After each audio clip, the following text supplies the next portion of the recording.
Diet, of course, for all forms of diabetes is important.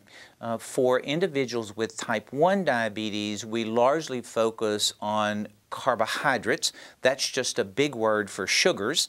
And the reason for that is that insulin primarily deals with how the body takes sugars that are in the blood and get them out of the blood and into the tissues of the body. So that we spend a lot of time, and you will spend a lot of time with the dietitian learning to do something called carbohydrate counting.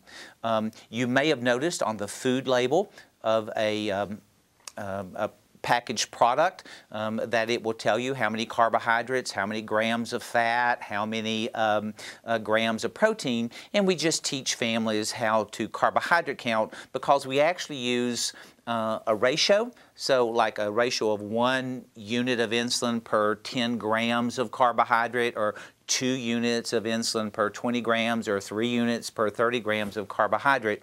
So diet is very important, and it's important that families be aware of what the carbohydrate content is of various foods, and actually various quantities of foods. The really nice thing nowadays is that if you go online for almost any food that you might envision eating, whether at a fast food restaurant, at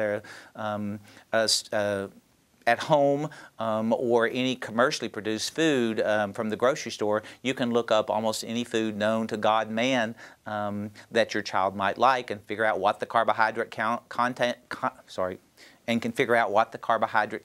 is. It's also why it's important when issues come up about food, instead of saying no, you say, well, let's figure this out. Let's figure out if you can have that food. And the answer is that children with diabetes can have any type of food. They just need to know what the carbohydrate content is.